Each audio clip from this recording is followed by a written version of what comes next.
Hello YouTube, this is Morgan Airspeed Prime here with my next Avatar video.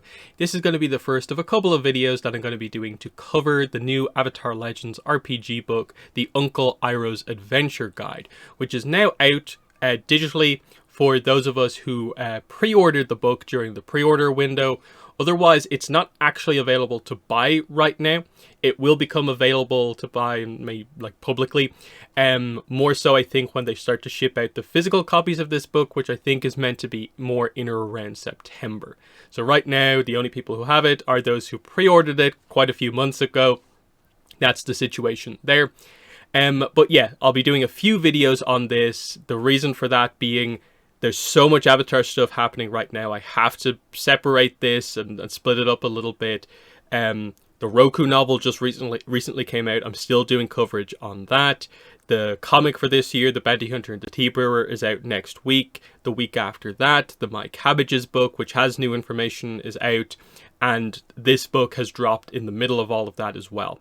For some reason, they have decided to release every single piece of new Avatar content publishing all in the space of a month, and it's very difficult to cover it in a timely manner. So, like I said, multiple videos. This first one here is going to be about the legend NPC characters that are covered in the book. There are 10 of them, and we'll go through it. The second video will be just about the lore section on the new location that the book introduces, Jasmine Island. And then there will be one video covering each of the 5 adventures that make up the adventure guide. So one on each era's adventure in the book. The first 2 videos are going to be relatively quick. I'm going to, do this one and the Jasmine Island video probably this week. The videos on the adventures are going to take a while to get to, just because of, like I explained, so much stuff happening right now. We're probably looking at more into September, October to get through everything there, just because everything has hit all at once. But let's get into the legend NPC characters. So there are 10 introduced in this book, but one of them we have already. So Princess Zaysan is included for the Roku era. We have her legend NPC kind of section already from the An Urgent Request adventure, which is just available to buy. So I won't be covering that here because I've covered it already. So there's 9 to cover in this video. So who they are, going from the Kyoshi era right up to the Korra era. So for the Kyoshi era, we have Hei-Ran and Tagaka.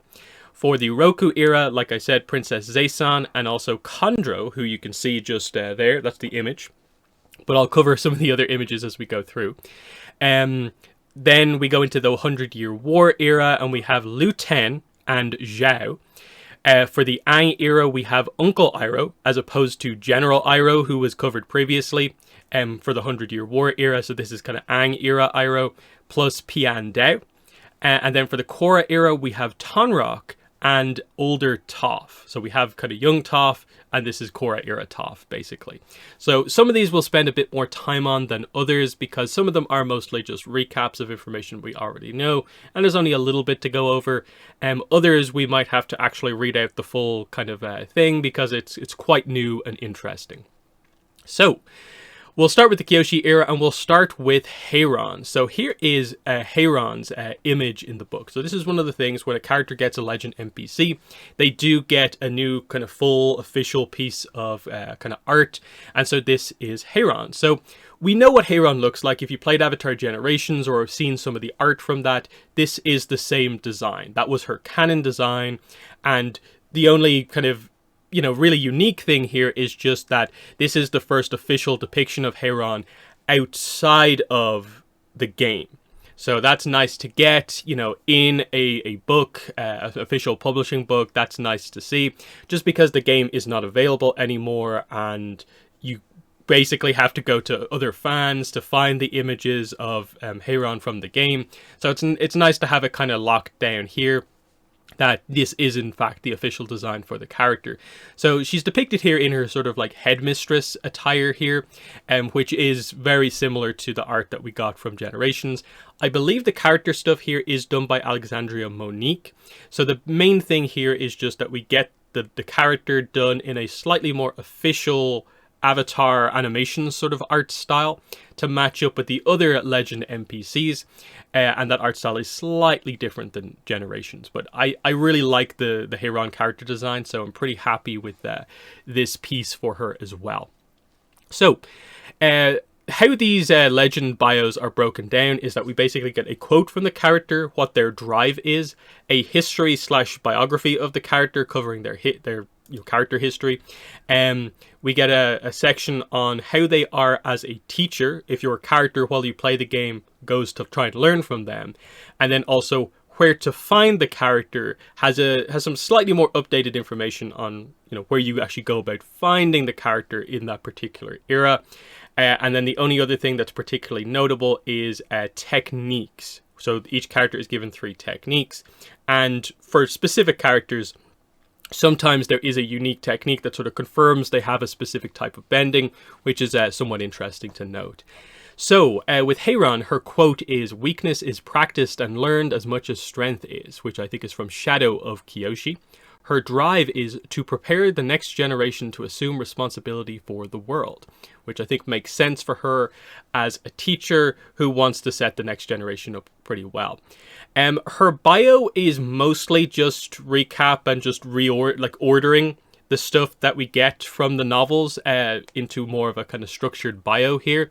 The new stuff with Hei-Ran is just dealing with sort of like the aftermath of Shadow of Kyoshi, which is that she of course is recuperating after her injury that she suffered at the hands of Yoon during the Shadow of Kyoshi, where she was nearly killed. And we just addressed that she has now gotten back onto her feet, she's back in action, and so we will see in the Kyoshi era adventure that this is one of the first big missions that she ends up being involved in post-injury. But actually, there's probably more information on her in the Where to Find Hei-Ran section than there is in her bio. Otherwise, it does just cover the really kind of obvious stuff you would expect, where like, she's from the Seinaka clan, she graduated from the Royal Fire Academy for Girls, became a successful infantry commander in the Fire Army, then became a companion of Karuk's. There was a potential romance there, but Karuk's undisciplined lifestyle put her off. She eventually married Junsik, had Hei-Ran, which happened in or around the time of Karuk's death, obviously. And then we just addressed that, to a certain degree, a lot of her more recent things that have happened in her life have been disasters to a certain degree. The people she's trained, Zoryu, Yoon, have all been involved in major incidents that have led to bad things happening in the world, and she feels partially responsible for that. She was helping Jeonju during the course of Rise of Kyoshi, and we know what he did, betraying everyone, and she was kept out of the loop on that, and she kind of blames herself for that.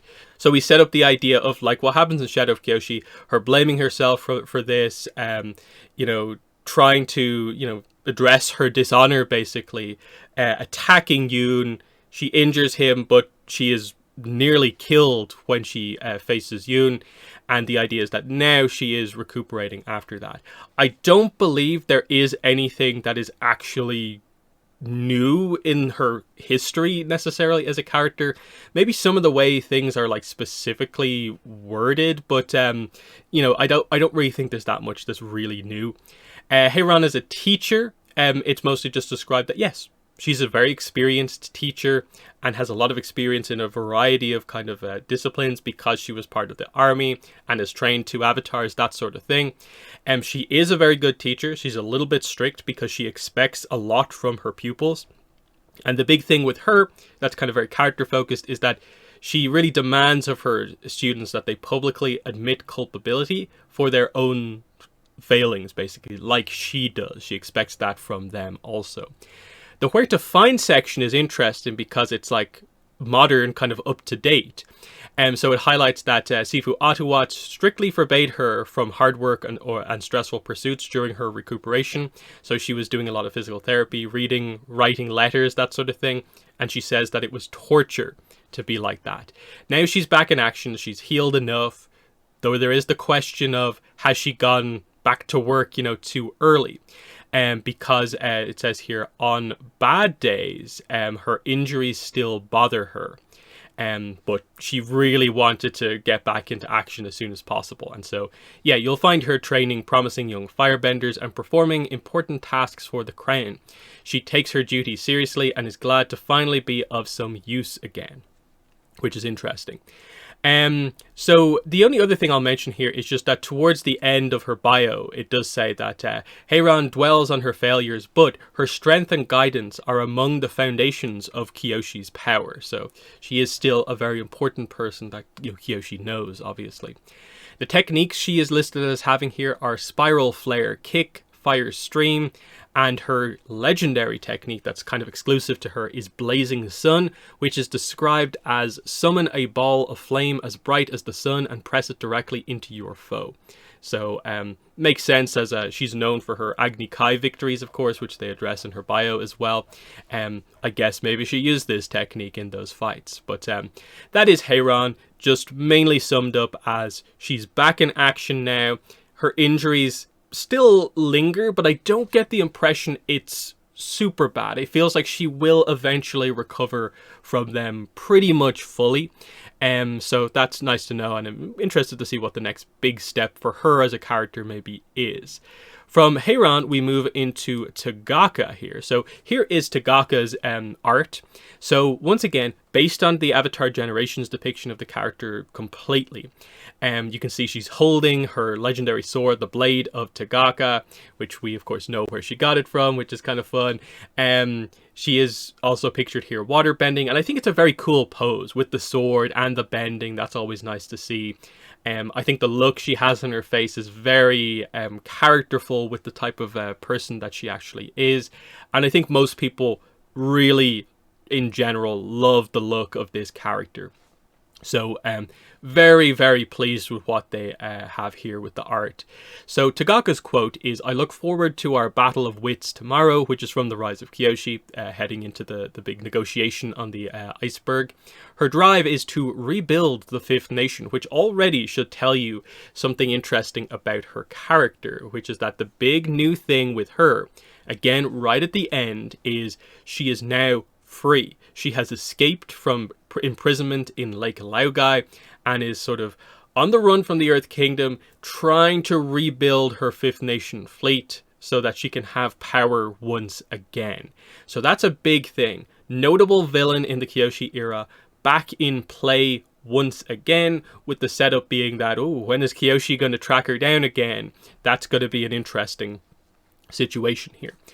Otherwise, her bio, once again, like Hei-Ran's, is mostly just picking out the historical details about her from the novels and just presenting them in bio format. Like, you know, daughter of Pirate Captain Tulok, leader of the Fifth Nation, and she has advanced waterbending powers but often keeps them hidden. She's very clever. It's a mix of extraordinary skill, but she's also clever and ambitious. We address what happened with Kelsong, kind of wiping out a lot of her clan, basically. She survived, though she was injured in what happened here, and she comes out of this forged into the character that we kind of know her to be, which is that she learned no matter how powerful you are, there is always someone more powerful who can take everything from you. How you use defeat to your advantage shows your true character. Victory is determined by whether you are clever enough to benefit from that failure. So she goes on to become the leader of the Fifth Nation. She gains the title of Bloody Flail of the Eastern Sea. All this is presented in the novel, of course. Then we set up the idea of why she's having the negotiations with Yoon and what her true motive is, which is that she wants the woodlands, basically, of the Earth Kingdom so she can make more ships. Again, that's her goal overall, is to increase the power of her fleet. And that's why the whole incident on the iceberg actually happens. Interestingly, the way they word it here is that Tagaka was eventually defeated by Kyoshi, the true Avatar, who entered the Avatar state for the first time and stopped the pirate captain. If you haven't read the novels, that is a inaccurate way to, I think, describe what actually happened. It's like, sure, the Avatar state created the big opening that allowed Kyoshi and friends to turn the tides of what was happening here. But to say that Kyoshi defeated Tagaka like this is maybe not exactly true, because the characters who actually ended up defeating and capturing Tagaka were, as far as we're aware, Hei-Ran, Rangi and Yoon together with maybe assistance from like other characters and other soldiers who were around, that sort of thing. But anyway, until recently she was imprisoned underneath Lake Laogai in the Earth Kingdom. Using her cunning, she escaped and returned to various ports friendly to the Fifth Nation. Eventually she found the remnants of her once great pirate fleet, and since her escape she's kept a low profile but is now ready to make her next big move to regain some of her former glory, which is really cool to hear about, because she's a very, very interesting character, and it feels like, yeah, I wanted more with her, and it's cool that we're going to maybe at some point get that. They do address Tagaka as a teacher, which is interesting because she is, of course, a villain. So they address the idea that, yeah, she is a skilled bender and she can teach people to become better at waterbending, but she expects a lot from them because she kind of wants them to show their, in a way, villainous qualities. That it says here that suggested mastery conditions are deceive or betray someone, utterly defeat or demean a foe, suffer an indignity or injury for an extended period of time to gain an advantage. You know, that sort of idea. She expects you to do something nefarious to prove to her that you are someone she should teach. Where to find Tagaka is also quite interesting, of course.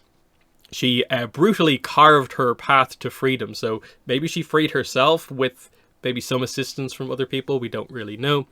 But now she is a prime fugitive from the Earth Kingdom. They want her back and in prison and will do anything to make sure it happens.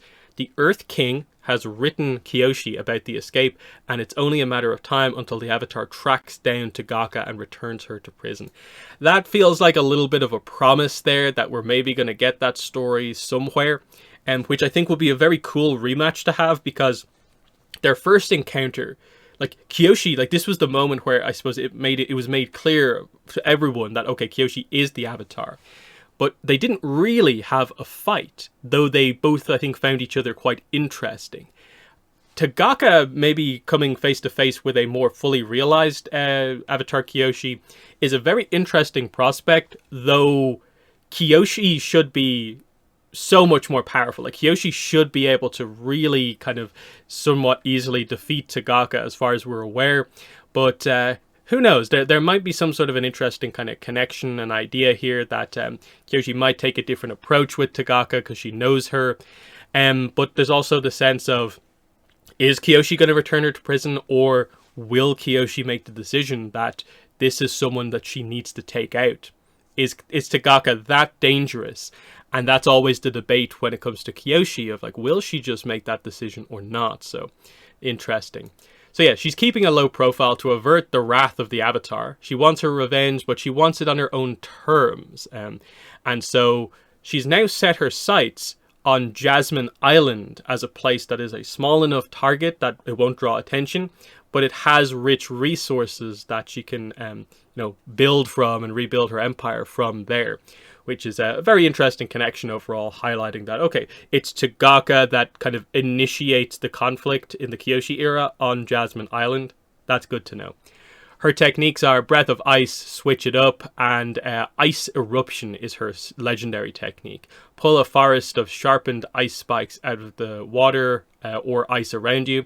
So very ice spike focused there, which I think is quite interesting. It definitely fits, I think, based on how she was portrayed in the books and some of the way her attack animations were done in Avatar Generation. So that's all very cool. So yeah, the thing across both Kyoshi era characters is it's basically the new thing with both of them is that they're both back in play. One has recovered from injuries and is now back in action. The other has escaped from prison and is now back in action. That's quite cool in my mind. So from there, we'll move into the Roku era. And like I said, there's only one character to cover here because we've already done the Zaison bio. If you do want to hear my thoughts on Zaison, I'll link in the description my discussion video I did on An Urgent Request, the adventure, which includes the Zaison NPC bio. But otherwise, the other character for the Roku era is Khandro, Monk Khandro, whatever way you want to call him. We learned about him in the core book, and so the unique thing with him is that his character design is the only one that is like 100% brand new. We have never had a visual depiction of this character before. This is the first time we are seeing it, so it's a debut design here. I think it looks really cool. I've seen a bit of a mixed response because I posted this and I've seen quite a bit of the responses on Twitter.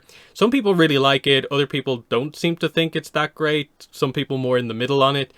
I quite like it because obviously an Air Nomad character, I don't think you're expecting their like outfit necessarily to stand out too much because most of it is meant to be quite similar depending on like how old the character is. So Khandro wearing the sort of you'd say kind of like the young adult sort of typical outfit here from someone who is still relatively young.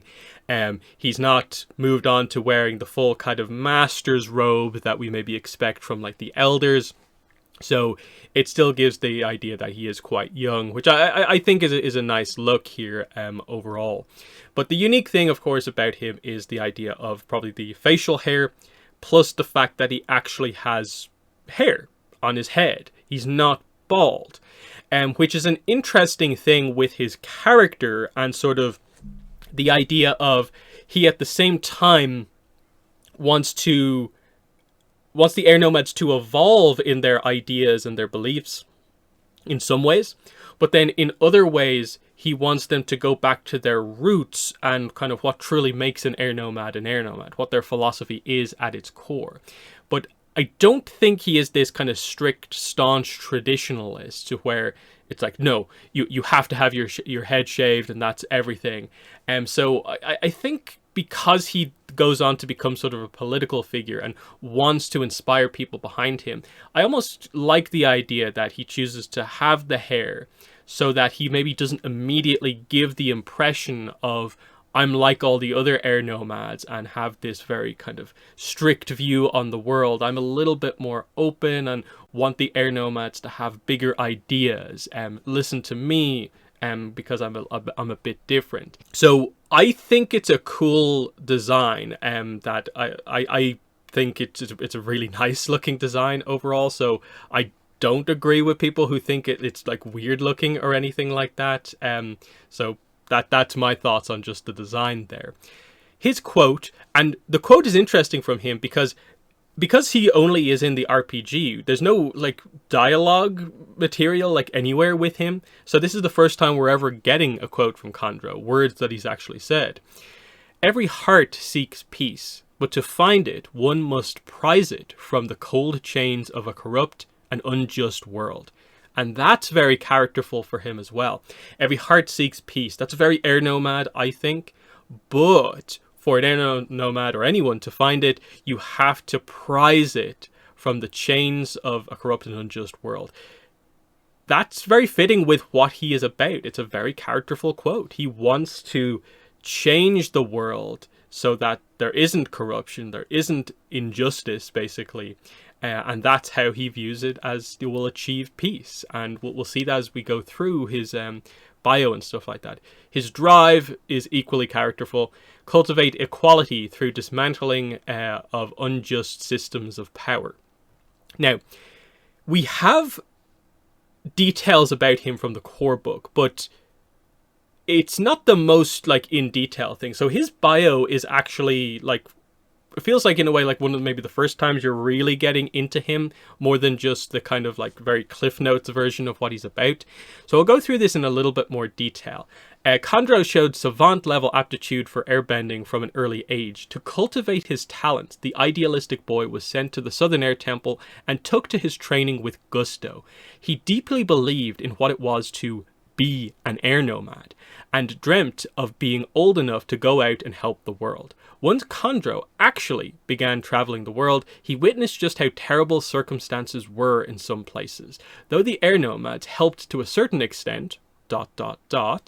for the most part, they stayed out of the politics of what they considered worldly affairs. So you can see his immediate criticism. He is someone who really wants to be an Air Nomad, but also wants the Air Nomads to do more to help the world, and feels that they are limited by the fact that they always stay out of politics for fear of being involved too much with worldly affairs and what the other nations are doing, and the silliness in their mind of some of that stuff. But Khandro realizes, no, this is real stuff that is happening.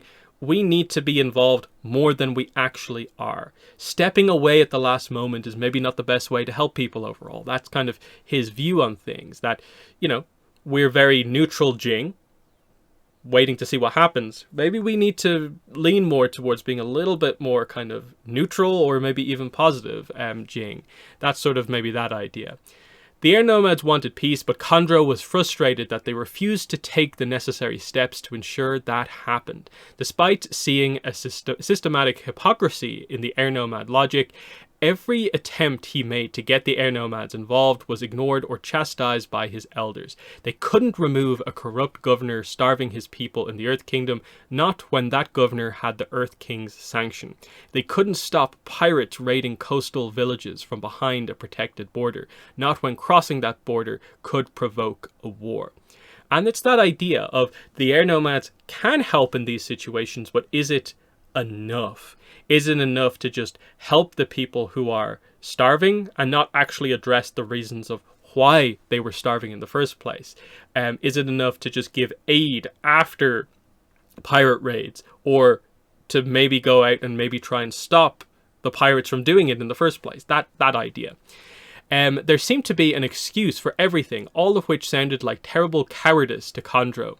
He realized the only way to change his people was to gather other like-minded people and form the Guiding Wind, a youth movement in the air nomads that would change their culture for the better.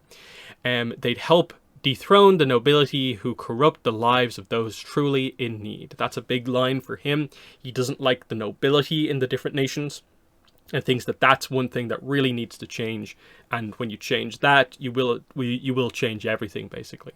Once free from the shackles of wealth, people could focus inwards to their spiritual lives, just as air nomad philosophy intended.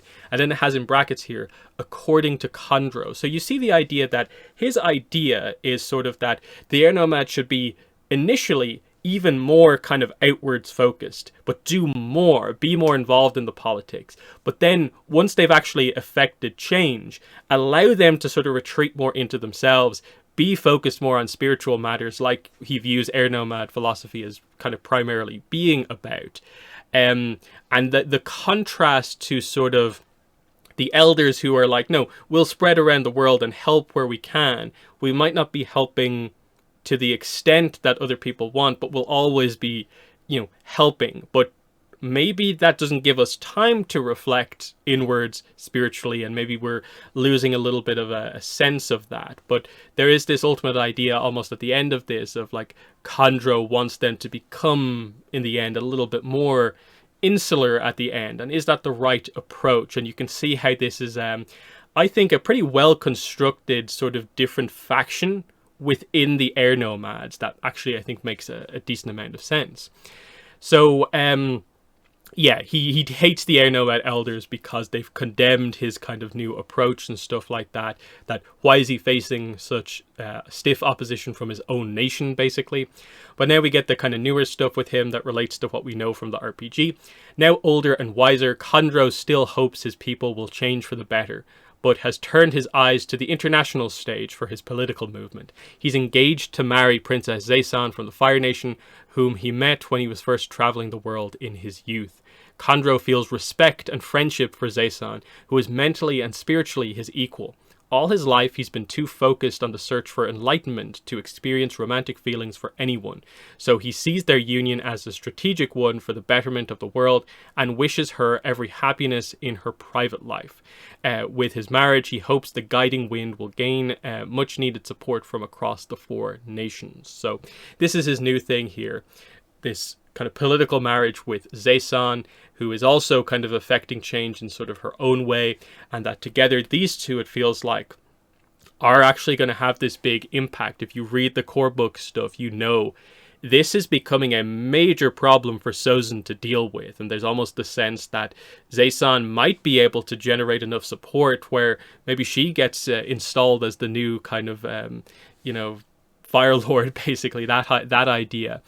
And as far as we're aware, because Zaysan was such a major character reveal that we got in the RPG, we are expecting at some point Sozin to take these two out, because both of them are causing major problems for him. We're already seeing Sozin kind of set the stage for potentially how he might undermine Khandro, but the exact way in which he might go about maybe having Zaysan assassinated, we're not overly sure.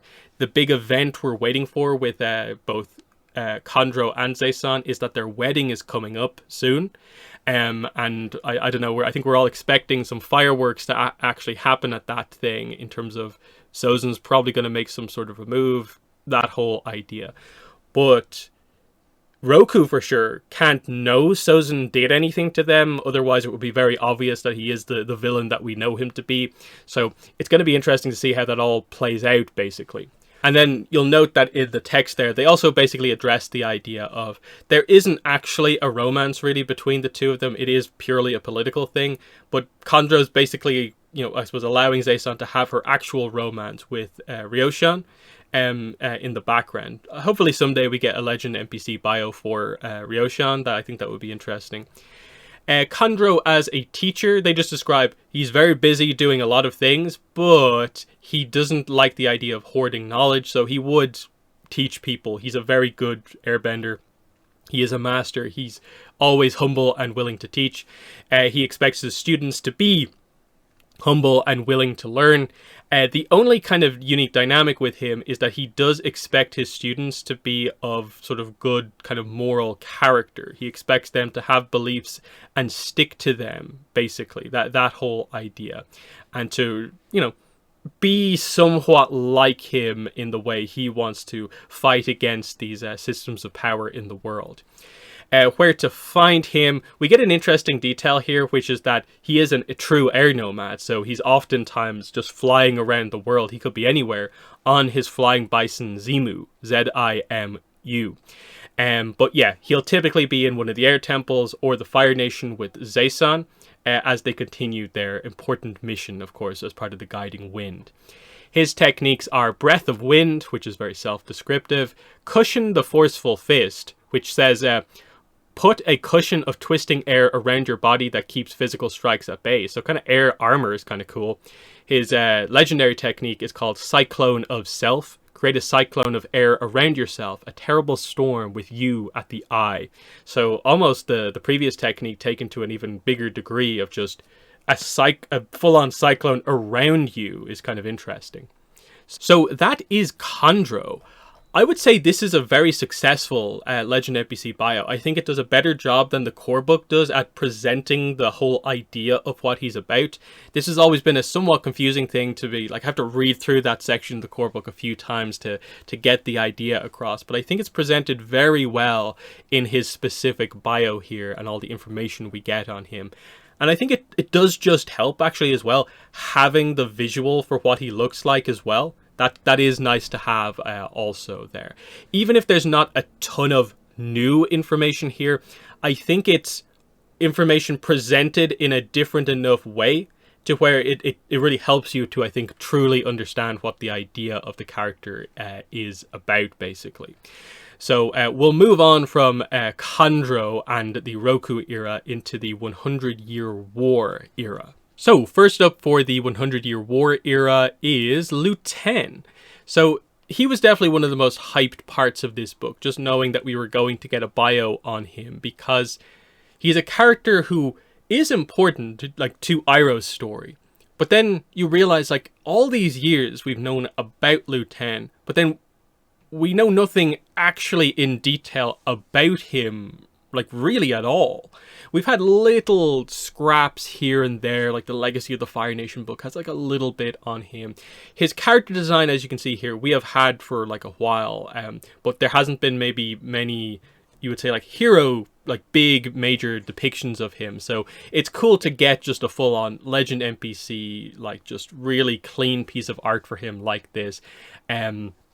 I think he's an interesting kind of character. There's not maybe too much to say about the design because we ultimately know what Lu Ten looks like. But I think you get the idea here of there's definitely some Iroh in him, and that he looks like a much kinder member of what you typically associate as being a relatively brutal member of a royal family, especially during these eras for the Fire Nation, basically. So I think a lot of character captured in in the design overall. So Liu Ten's quote is, let's think about this for a moment. Have we considered all the options? I think the idea is that at some point during the adventure, the 100-Year War adventure on Jasmine Island, he sort of says this, but it represents the idea of he is a character who thinks about things. He is not just a character going along with the typical way that you would expect from someone who is second in line to the throne, just assuming the best in the Fire Nation. No, he is thinking about things, including if things are good within the Fire Nation. And you see with his drive here, become great enough to serve under the Dragon of the West. And that's obviously Iroh. That's his father. And he wants to follow in his father's footsteps and literally does that at pretty much all times. He makes every move in his career is very much to follow what his father has done, because he really does kind of look up to him, idolize him, and in a way, rightfully so. And this is a path that seems to lead to pretty much greatness for Liu Ten as well. It's just we know the tragedy that ends up happening with Liu Ten with his death at the Siege of Ba Sing Se. But let's cover what his bio has to say about him here. Overall, I would say it's interesting just because we know so little about the character, but it's also vague enough to where if they ever were to tell a more direct story with him in like a comic or a novel, there's a lot of room to work with, even with this bio sort of in place here. But it's interesting at the very least, I would say. So, Liu Ten grew up in the Fire Nation, second in line to the throne after his father, Crown Prince Iroh. Born into war, Liu Ten only ever knew the Fire Nation as a conquering nation. His people's goal was to spread over the four nations and unite them under the flag of the Fire Nation. Their army would bring peace to the world through unity and by teaching their traditions to others. That's what he was thought about things. He had a happy childhood despite the normal, often cutthroat nature of the Fire Nation monarchy. So that's interesting. He obviously doesn't have a sibling as far as we're aware, and Iroh was obviously a very good influence. So in the same way that Iroh ended up turning out pretty good, despite being pitted against Ozai for so long, clearly Liu Ten followed in that path and didn't become an Azulon, didn't become like a Sozin, where the monarchy like forged him into this brutal character wanting power. And we have a little bit more nuance here. Liu Ten was a smart, curious child who loved to learn, and his natural intelligence endeared him to his grandfather. It says here, King Azulon. That is a typo. I guess that will be corrected to Fire Lord Azulon. I guess they just put in a title here. Not really sure how they made that error, because the only king really associated with the Fire Nation is like Phoenix King. And I don't think that necessarily is the mistake they made. So, bit odd, but I wouldn't criticize them too much here. Just change the title and you have it right. So, Azulon liked Liu Ten. This is definitely implied from like the backstory of Azulon being very sympathetic towards Iroh when Liu Ten dies, and being very angry at Ozai for not seemingly caring about this and getting the timing of his request all wrong. So, nice connection overall here. Iroh's son wasn't so ignorant to think everything was always peaceful at court, but he moved through most situations with a charismatic ease that he inherited from his father. That makes sense. Something that his teachers and mentors thought would serve him well as second in line to the throne. Which is so interesting to think about, that the Fire Nation seemed like it was just naturally maybe going to course correct itself a little bit. That Iroh becoming Fire Lord and then Liu Ten after that, things could have gone in a different direction.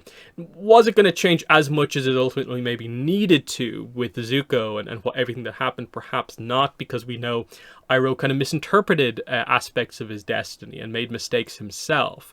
But definitely different than the Fire Nation under Ozai is the big thing.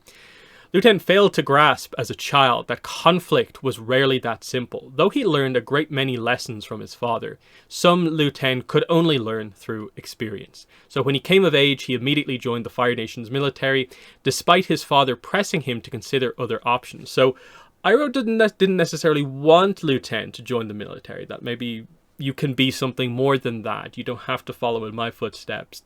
is an interesting one, given that this is ultimately kind of like a decision that will ultimately lead to his death, though that's maybe a bit harsh statement maybe to make. He idolized his father and wanted to follow in his footsteps. Now, as a soldier in the Fire Nation military, Liu Ten realizes things aren't as easy as he previously thought. Where he once believed the Fire Nation was doing the right thing everywhere in the Four Nations, he's realized things aren't that simple. He also believes that as a young heir to the throne, he might be sheltered from some of the more horrible aspects of war. He's not sure if it is his father's doing, or simply the nature of being an important person among normal military grunts, but he's determined to get to the bottom of things. So he's questioning things. He knows there's more going on than he's maybe being told, and he's asking the question of, is my father sheltering me from the harsh reality of things, or is it just that all of the high-ups are sheltered from the harsh reality? It's an interesting point, but he wants to look into this at least, which is nice. If he's going to sit on the throne one day, Liu Ten wants to understand what the Fire Nation is doing in the world. There's no way he can lead his people if he doesn't. A terrible feeling in the young man's gut says that there may be many wrongs he needs to right if his father doesn't get to them first. But perhaps he's wrong. Not everything he learned in his youth can be a lie, right? So some questions back and forth of like, he has these doubts, but wait, no, maybe it's not all a lie, right? My father's trying to correct things on his own, so like, how much else needs to be corrected? It's an interesting one. To that end, though Liu Ten is already a firebending master, he hopes to work his way up to the ranks of the military until he can serve under his father himself. The young man can't think of anything better than learning from his father and seeing the world under his wing. Together, Liu Ten and Iroh will help spread the glory of the Fire Nation. And they note, specifically, his legend NPC background is written keeping in mind that it takes place at an earlier point in the 100-Year War era than the core book is set. Basically, the idea being that for Liu Ten, this is pre-Siege of Ba Sing Se, and then typically the 100-Year War era is basically just prior to Aang coming out of the ice. So there is a couple of years gap between that. That's important, especially for Liu Ten, and it means that the 100-Year War era adventure is also set in this era as well, because Liu Ten is involved. So that's that idea. Liu Ten as a teacher, they just describe he is extraordinarily skilled and so doesn't have much experience teaching, but in a way, because he learned from Iroh and to a certain extent, because he also like knows that like he's so good, he's aware of that when he actually does go about sort of like teaching, that sort of idea. And yeah, he values, you know, wanting to help younger kind of benders kind of catch up, that sort of idea. So not quite the idea of he's an Iroh in the making maybe as a teacher, but you know, a decent teacher overall, despite his youth. Where to find Liu Ten? It says here, he splits his off-duty time on various missions for the Crown and living in Harry-Bulkan, which is basically the Fire Nation capital.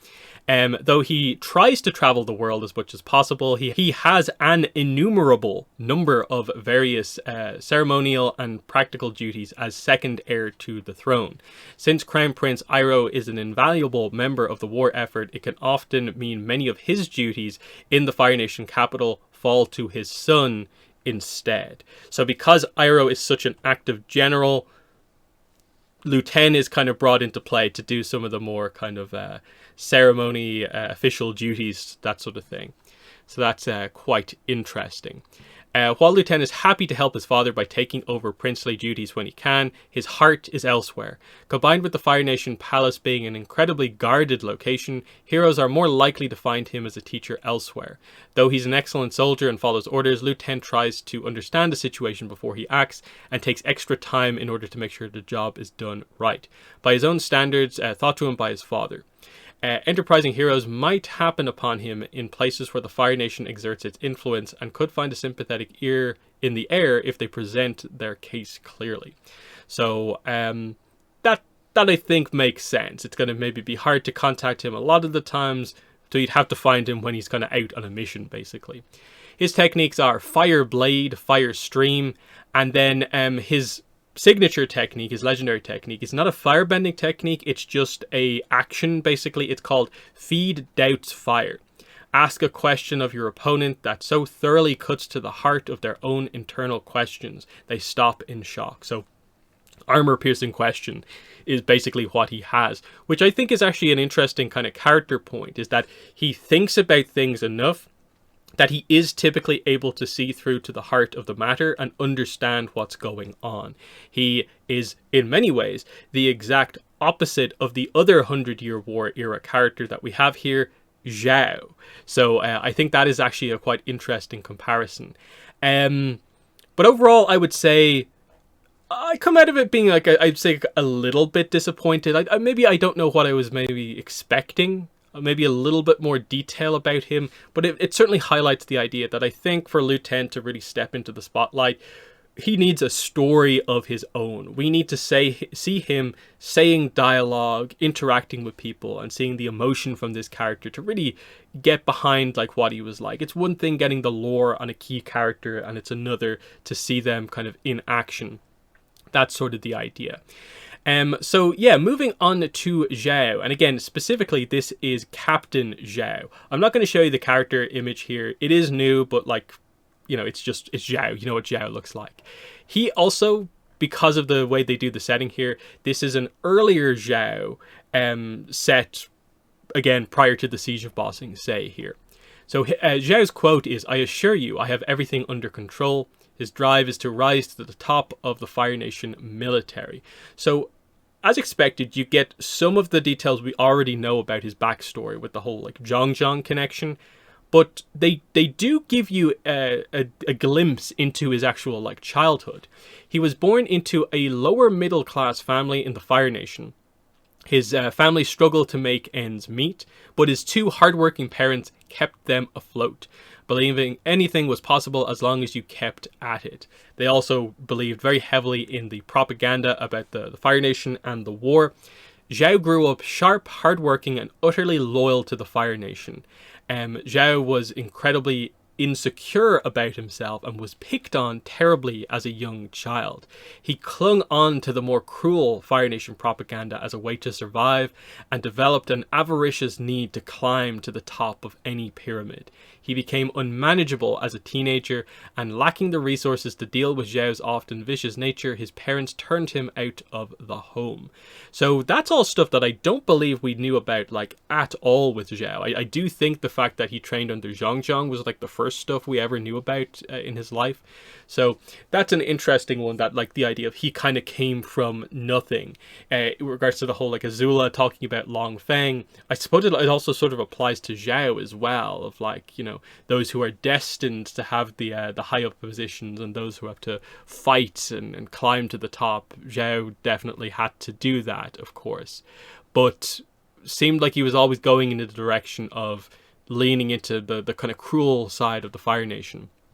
He trained under Zhang, and Zhang, of course, it says here, like, thought he could teach Zhao discipline, but Zhao just went along with this long enough to learn some powerful firebending, and then basically revealed his true cruel side to Zhang and kind of left after that point. So he left before truly learning discipline, or the full, you know, magnitude of what you can do when you really control your firebending. So he always never learned that lesson of the idea of it's not just about raw power, because you need to be able to control it.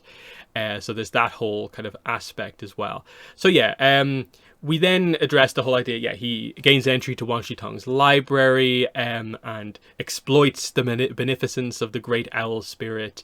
He discovers the information on the moon and ocean spirits, their mortal forms, and burns down the section of the library. So that's all the stuff that we basically know, and it sets up the idea he'll do something with that information in the future, of course. And now he's in the Fire Nation Navy, and we build kind of from there. That's where his bio more or less comes to an end. Zhao is the teacher if you would ever want to learn firebending from Zhao, but of course he is technically considered a master firebender, so the idea of he could take a novice to a better level, if you want to think about it that way. Again, he is a villain. He's cruel. You don't expect him to be a particularly good teacher. He's hard to impress. He expects a certain amount of cruelty, defeating foes at all costs, and of course is going to emphasize strength above all else. That's to be expected. It says in terms of where to find Zhao, military man, he's only ever taken a few breaks because of that. He's typically on his ship, in the Fire Nation, or on one of his missions. But it also says here, I think it's quite interesting, he also has an obsession with the water tribes, thanks to the scrolls he read in Wan Shitong's library, and delights in taking offensive missions against them to test their abilities and defenses. So that the whole thing with the water tribes, it's more than just one specific thing for one mission. He's always been like, no, I want to test myself against the water tribes and really face off against them. They're his big enemy. So that's kind of interesting. His techniques are Fire Whip, Flame Knives, and Wild Shot is his legendary technique, which just says release massive and uncontrolled fireballs and gouts of flames that devastate your environment and everyone in it. So basically just uncontrolled power attacks. Wild Shot, that's what he has there. So that's everything with Zhao. The backstory stuff I think is a little vague, but I think interesting enough for the character to know that he doesn't come from nobility at all. Lower middle class, so doing okay, but his family would often struggle, and this sort of forged him into this character. You know, he was picked on, and this is, I suppose, why he then becomes the person that he becomes, as we see. So, I think he always had to, I think, at some point get a Legends NPC bio, but there's not that much here necessarily overall. Because obviously there's a bunch of stories probably to be told here. Like if you ever did the full backstory of Zhao and Zhang, there's probably some interesting incidents if you flesh them out. But it just being told as a side note in the bio here doesn't give you too much room to work with massively, kind of heavily here. But that's it for the two 100-year war era characters. So this moves us into the Aang era, and the first character up is Piandao. So this is really, really interesting. We were maybe expecting like, might he be the other 100-year war era character? But no. What they've done here is the two Aang era characters are Order of the White Lotus members, Piandao and Iroh. Makes sense, so you can add in like the ATLA stuff with him. And his bio was always going to be something quite interesting as well, because from the old Nickelodeon website, we had a somewhat detailed backstory on the character, but it had never been addressed anywhere else except the old Nickelodeon website. And so the idea is, how much of that are they going to sort of like re-canonize again and properly use or expand on? And the idea here is that they basically just use all of that. And there's nothing too much extra really added in, as you'll sort of see as we kind of go through this. So I'll actually put this up on screen here. This is not from the Uncle Iroh Adventure Guide. This is his old bio on the old Nickelodeon website. So this is from like 2007, 2008 or whatever. 2008 actually, I think it is. And you can see, like, for an old Nickelodeon website bio, it is surprisingly detailed and like, whoa, where was any of this in the actual show, basically? So that's effectively what his bio here is based on. They, from what I can see, use pretty much everything that's here and just slightly flesh it out, reword it for his bio here. So Piandao's quote is, "The way of the sword doesn't belong to any one nation. Knowledge of the arts belongs to us all." From Sokka's master, of course. His drive is to share the art of the sword with the world. Makes sense. And you'll notice we kind of go through this. Like, Piandao's fire-bending parents left him at an orphanage, dejected that he had no bending ability. That is basically what the first line of his old bio actually says, which has always been a super interesting point from the, is bending genetic or spiritual perspective, because it confirms to us that, yeah, it is possible for two benders of the same element to have a child, and for that child to not be a bender of that element. That you can actually have two powerful benders not have a bending child, which is interesting by itself. So yeah, we just addressed the idea of he turned to the arts to make up for the pain of being like abandoned by his parents. When he turned 10, he went to a camp for the boys in the Fire Nation, and there they discovered his prodigious talent for swordsmanship, which only grew more deadly and devastating once he joined the army. And he won lots of battles, but he found it to be wasteful, pointless war, that sort of idea. So, to not support this, he deserted. And that's basically what we get here. Piandao lost his taste for war, wanted to become more enlightened as a person. It says it here on the screen. And yeah, left the army, traveled the world for many years, studying under a variety of benders, warriors, artisans, and then returned to Shujing, which is where we find him in ATLA. And we'll address that in just a second. So yeah, travels the Four Nations. This is what the bio in the book, the new book, says. Seeking out any teacher to train him, great warriors, master crafters, and even benders willing to take on a pupil who couldn't bend. Yeah, so he refined his fighting style to hold up against elements over which he had no power. So that makes sense. He demonstrated an aptitude with a blacksmith's hammer, which matched his genius with the blade. To him, the sword, both the making of the physical item and the practice of swordplay, became a whole art, as worthy as calligraphy, dance, or song. And so he became the perfect recruit for the international secret society known as the Order of the White Lotus, in which he befriended other powerful truth seekers, including General Iroh, King Bumi, Master Pakku, and Admiral Zhong. So that might suggest that of that group of Order of the White Lotus members, he might have been the last of them to be recruited, which I think roughly maybe makes sense. And that's the only thing that's a proper slight expansion on from the bio on screen here, because it's just like, oh yeah, Piandao is rumored to be a member of the Order of the White Lotus, but it can't be confirmed, because in the episode they just sort of like tease it right at the end with the Order of the White Lotus tile, but they never directly say it until it's left until the finale to confirm, of course. So that's the interesting idea there. And so yeah, he returns to the Fire Nation, remodeled and renovated an aristocrat's abandoned estate on a cliff near the village of Shujing. But then it says, the army went there exactly once to arrest him for deserting. After he fought off 100 soldiers, they decided it wasn't worth their trouble, and he's lived there ever since with his senior student and butler, Fat, who won Piandao's tutelage and friendship by demonstrating his expertise as a chef, which, by the way, there is a old Nickelodeon bio for Fat, and it basically says that as well. That Fat, one of the big things and the reason he was taken on by Piandao, is effectively for the art of cooking as much as any other skill. So that makes sense, of course. And yeah, this is all exactly as it's covered there, effectively. Then they just do the recap thing of like, yeah, he trained Sokka, he turned away many overconfident potential students before that. He then liberated Ba Sing Se alongside the Order of the White Lotus. Piandao now experiences peace and freedom, which he never thought he'd see, in a world finally free of war. He can enjoy friendship, travel, study, and the arts while turning his thoughts to training a generation of students to exceed even him in skill. We address Piandao as a teacher, which again, we know directly from the episode, so it's just a description of like the character as we know him. He incorporates artistic disciplines into actual training, expression, that sort of idea, and as being like one of the most skilled sword teachers, we know exactly what to expect from him as a teacher.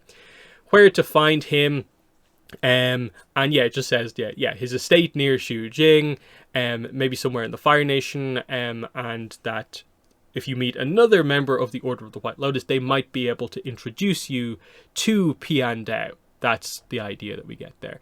His techniques are pinpoint, thrust, turn the tables, and use your surroundings, which make a lot of sense overall.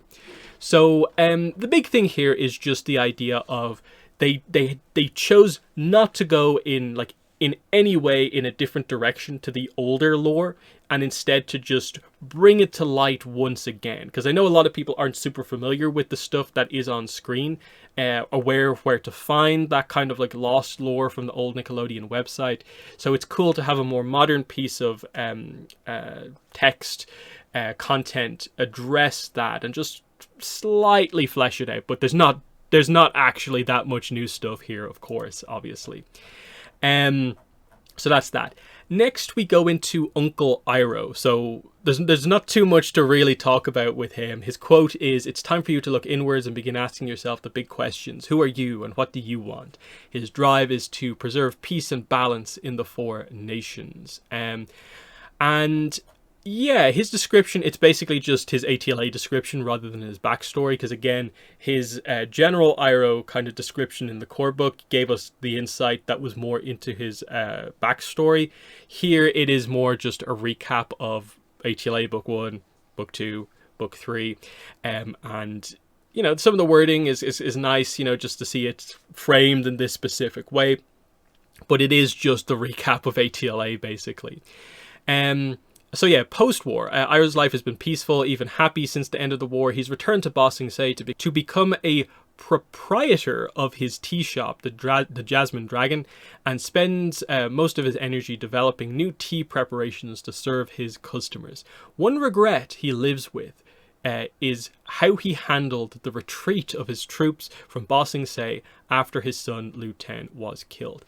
This is an interesting line because The Bounty Hunter and the Tea Brewer is not out yet, but from the preview pages, we know this topic is basically there on the Iroh side of the story. It seems like we meet one of these troops who wasn't told to retreat and had to sort of somehow manage to get his way out. One of the lucky ones who did manage to survive.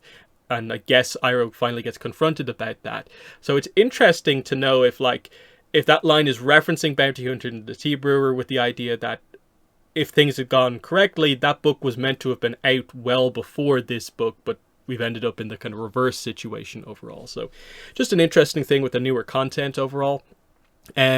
But yeah, though he managed to get most of his troops out, some forces were stuck behind the walls of Ba Sing Se and perished. The responsibility of this weighs on him to this day. Occasional adventures bring him back into action though, from serving as interim Fire Lord while Zuko is busy to finding new love in Ba Sing Se. I think that's referring to the comic Matcha Makers, where there's a little bit of a potential romance for Iroh. Iroh as a teacher. We know he's an excellent teacher, and it just describes it here as, yes, Iroh may be the most talented, effective instructor the four nations will ever see. He is a fire-bending and hand-to-hand combatant of legendary power, a general whose skill at command led the Fire Nation Imperial War Machine to countless victories, and a scholar who excels at connecting spiritual concepts to practical applications in martial and personal development. He's great at Pai Sho and well on his way to earning the title of Tea Master as well. So this fits. He is the ideal teacher. They described the idea of, because he knows stuff about all four nations and how to integrate them all together, he is this very ideal character. The only, I suppose, maybe, you know, a student who might not do well under Iroh is maybe not a student who understands the value of learning from all four nations. If you are a little bit too maybe loyal, leaning in one direction for your nation or something like that, maybe that's not the best approach. But overall, he is this ideal teacher overall, and that's super interesting to consider. Where to find Iroh? Obviously, Jasmine Dragon Tea House in Ba Sing Se. Sometimes he'll be in the Fire Nation, obviously like interim Fire Lord, of course, and he is still a Grand Lotus of the Order of the White Lotus, and so he might be in one of their safe houses. His techniques: Breath of Fire, of course, Arc Lightning, so lightning generation, and Words of Wisdom. Obviously, for Iroh, you could list so many different techniques. That's what they went for this version of the character, is lightning generation, Breath of Fire, and Words of Wisdom as a non-bending technique, of course. But yeah, I don't think we were expecting much new information with Iroh overall, so other than the slight reference, which I think is meant to be to Bounty Hunter and the Tea Brewer information, there's not really too much new that's there. Because obviously the remaining part of his life is probably just the idea of the last major events in his life, whatever happened with Zhao Bao, which we'll discuss. Zhao Bao does come up in the Aang era adventure in this book. Not that we get that much information, and then his decision to, of course, become a spirit, basically, when he realizes his time as a mortal is up, basically. But that happens later on, of course. That then brings us into the Korra era characters. So we'll start off with Tonraq here. This is, of course, Korra's father and also the chief of the South, the Southern Water Tribe. So his quote is, "We knew one day the world would need you and you wouldn't need us anymore." His drive is to keep the Southern Water Tribe safe. His history. The first line, I think, is such a tease because it's like, oh, come on. Could you not have given us something about this? Tonraq was the firstborn to a Northern Water Tribe chief and set to inherit leadership when his father passed. So absolutely no willingness to give us any insight into how exactly the whole Northern leadership position worked since UA became the moon. Arnuk didn't have any other children as far as we're aware. What the exact lineage or line necessarily is there, it's just a Northern Water Tribe chief. Let's be really vague about this. So, okay, no backstory stuff here. And basically, effectively, no other new information. We just addressed that, yeah, here's his backstory from book 2. Basically, Unalaq manipulated the situation where Tonraq attacked barbarians in the spirit forest. Unalaq then quelled those spirits that Tonraq was not able to do. Tonraq was banished. He had to learn humility. He went to the south, met Senna, had a daughter. Daughter was discovered to be the Avatar. The other bit that they might have expanded upon, they don't. After the proclamation of Korra as the Avatar, the Red Lotus tried to abduct Korra. Since that moment, the safety of his daughter has played heavily on his mind. They don't address the whole giant fight that happened there and his involvement or what he specifically did. That whole idea. And then it's just, yeah, book 2 happens, book 3 of Korra happens, and there's nothing really too much to talk about there. Book 4, yeah, throughout all the tribulations, Tonraq remained a steadfast chief to his tribe and father to his daughter. While lesser people would let the weight of all this responsibility bury them, he uses his worries to strive to be a better, more caring version of himself overall. So that's an interesting one. Actually, just before that as well, I might mention this. Just Tonraq's view on Korra while she was recovering from in between book 3 and 4, obviously. Perhaps the hardest struggle of his life was giving his daughter all the support she needed to heal without being overbearing and making things worse. So that's correct. Tonraq as a teacher, they just described that, yes, he prizes practical over spiritual matters. You go to him to learn techniques and bending form and how to be a waterbender soldier type thing, not to learn lore and spiritual matters of being a water tribe person, that whole idea. And yeah, he also, because of his character, is all about taking responsibilities for mistakes that you have made and, you know, being loyal to those you care about, that sort of idea. Makes sense with who he is. Where to find him? He's chief of the South. He resides in Wolf Cove with his wife Senna, and though his duties keep him occupied, because he's a skilled sailor, he's more mobile than other leaders. So he might be in other places, that whole idea. He's more likely to be around the place than some of the other leaders who are more locked into their kind of capital, maybe. Aside from working with the North, one of his biggest reasons that he leaves the Wolf Cove is to visit his daughter Korra and help her on her missions as the Avatar. Though he prizes his duties as chief, he sees his duties as father even more important and goes the extra mile when Korra or one of her associates calls on him. So that's nice to know that he will potentially put aside some of his official duties as Chief of the South to, no, Korra needs me or Team Avatar needs me, I'm going over there. His techniques, of course, Ice Gauntlet, slip over ice, And then glacial boxing is his signature legendary technique. Throw a barrage of punches, each one mirrored by a chunk of ice or a stream of water hurtling at your foe. So this is basically the maneuver he, I think, did to try and defeat his brother. That nearly worked. It's just this kind of barrage of really powerful ice and water bending. So pretty cool stuff. But yeah, nothing really new with Tonraq overall. The little kind of like, we could have done something here but chose not to. A Northern Water Tribe chief. Like, come on. Do you really have nothing there? I wonder what the actual kind of details are if they were to flesh it out, because it is a somewhat complicated situation overall. That then brings us to the last legend NPC in the book, and that is Toph from the Korra era. So older Toph here.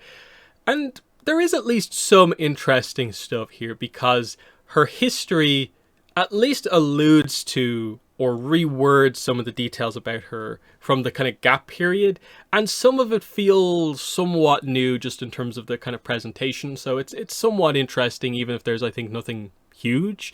Her quote is, "You can't expect to deal with future enemies if you're still fighting the old ones. Her drive is to make the world's new heroes capable of standing on their own." So, yeah, her history here. It says here, when Republic City was founded, Toph Beifong, the world's most renowned earthbender right after the Avatar, and then in brackets, and in her mind before the Avatar, became its chief of police. Having invented metal bending, she taught this technique to an elite squad of earthbenders, forming the metal bending police, still used in Republic City to this day. During her time as chief of police, Toph met two men and ended up having daughters with both. Her elder daughter Lin and her younger daughter Su Yin. Wording it in that way is just funny, because it makes it sound like, just, you know, instead of it just being like, oh, met the first man, had a child, and then the second one happened afterwards. It almost makes it sound like they both happened like side by side, but we don't know the details. They don't even explain Kanto, even though that was revealed in the show. And of course, they don't reveal who Su Yin's father is, which is still a big mystery to this day. But this is probably the more insightful part of this bio. Becoming a mother was difficult for Toph, though she'll likely never admit that. There's no earthbending sense that tells you why a baby cries or what to do when a toddler is sad. Haunted by her own stifling childhood, Toph didn't coddle her daughters because she wanted them to be independent. The liberty she fought hard for as a child, she gave to hers freely, but this meant sometimes her girls missed a caring mother when they needed her. Toph loves her daughters but struggles to express it in a warm manner, which means she often butts heads with them. And then we just addressed the incident where Lin arrested Su Yin, Toph, you know, tore up her criminal record and then had to quit as chief of police, unable to continue her work with the knowledge of what she'd done, but equally unrepentant for protecting her daughter from harm. She eventually found her way to the Foggy Swamp tribe, where she embraced the life of a swamp hermit with glee. Finally, all to herself, she could do what she wanted, when she wanted, how she wanted, and she would have happily stayed there if not for the annoying reincarnation of one of her best friends, Avatar Aang. And they just described that, yeah, Toph helps Korra heal from mercury poisoning, and that whole idea. You know, recapping the stuff that we know, then getting into Runes of the Empire and her involvement there with the election. But after that, Toph was just about done with the world again. Despite her initial regret for rejoining the world in her twilight years, Toph is somewhat happy she did. It meant she could reconnect with her daughters and forge a new relationship with them. Plus, it made the swamp much sweeter when she could go home. So that's nice. Toph as a teacher is like, yeah, exactly as you expect of her. I don't think I really need to go over it kind of too much, that, you know, she is a good teacher, but it can be somewhat maybe abrasive at times. You know, learning from her, it's a bit tough, but that's really about it. Where to find her? She spends nearly all her time now in the Foggy Swamp, but she will often return to the world kind of beyond that when doing a task for the Avatar, perhaps. And it says, oddly, though Korra is cut off from her previous incarnations, the Avatar has a habit of finding plenty for Toph to do, just like old Twinkle Toes. Another thing that sometimes draws Toph out of the swamp is her trying to forge a strong bond with her daughters or grandchildren. Rather than hiding from the entire world, now Toph's opened a small part of her heart to the people she cares about most. They're her family, after all. So that's a nice little thing here of just, it suggests the idea of that, yeah, Toph probably does regularly go to visit her own children and their children, and that's a nice little detail to know about her, even if there's nothing hugely super interesting. Techniques: earth sinking, metal binding, so metal bending of course, and then her legendary technique is earth tsunami. Send a roiling wave of earth through the ground, throwing your foes to the ground. So we've seen that before. That's a pretty cool advanced technique. But yeah, I'd say with Toph, the main thing is just the wording on the whole idea of, you know, her as a mother, which has obviously been there. It's implied in stuff we've seen with her, but maybe never quite spoken aloud in the same way that it kind of is here, which is just a little bit of interesting insight, even if there's nothing huge going on here. So, yeah, they're the legend NPCs in the book. I would say the most interesting ones is actually, I would say, number one, probably Khandro and what they do with him here. Even though there's not much new, the new image, his character design, I think is really good. And his bio is written well enough that it makes me like and find the character like so much more interesting than what I took out of the core book. The next one is probably, I'd say Lu Ten probably is the second best one, just because even if it's not the giant insight into the character that we maybe wanted, anything with him at this point is actually like pretty interesting. And then I'd probably put Tagaka and Hei-Ran as a bit of a tie for like the third place spot, just because there's a little bit of new stuff with them. It's nice getting to see character designs for them for the first time outside of the game. And then a lot of the other ones is maybe not too much to talk about, of course, because the Zaysan one is a repeat. The Tonraq one doesn't really have any new information. Toph has like a little glimmer of something that's sort of interesting. Zhao has a simple but sort of interesting backstory. And with Piandao, at least they've kind of committed to that older lore as being the direction for his character, what his actual character history is.